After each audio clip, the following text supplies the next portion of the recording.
Welcome back to the channel. Today I'm going to walk you through Xaman wallet setup in 2025 zero risk installation tutorial. So the first step is to check the hardware requirements. You see, you need a smartphone that's an iOS device of 15 plus, Android 12 plus with secure enclave TEE support, and you must have storage of 87 MB free space plus 20 MB buffer for logs.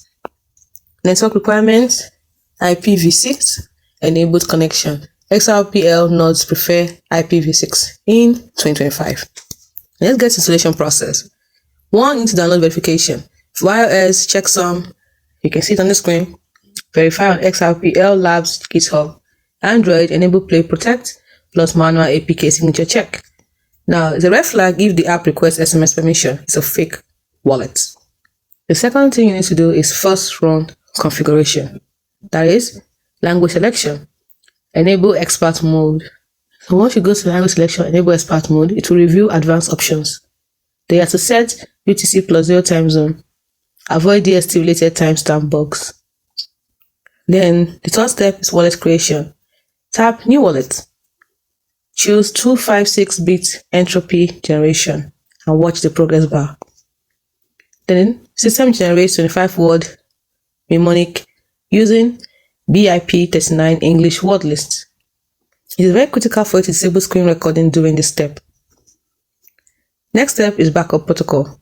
Write words in order on tamper evident paper. Perform 3-word verification test. App randomly selects or requests the words. It can be 7, 13, 19.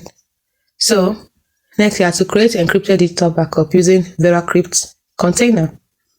Step 5, security lockdown. Here, you need a 6-digit minimum PIN with a second delay after 3 failed attempts. Be careful here. When it comes to biometrics, liveness detection is required. So this helps block photos and fake fingerprints. Then enable USB restricted mode. This helps block physical extraction attacks. Now, initial funding for your Xaman wallet, the minimum of 10 XRP for wallet activation, and what's recommended for you to have as a reserve is 20 XRP. That is 15 XRP for base and 5 XRP for trust lines. Then for advanced, you can use XRPL testnet first with 4 sets, so that you can do that testnet.xrpl.org.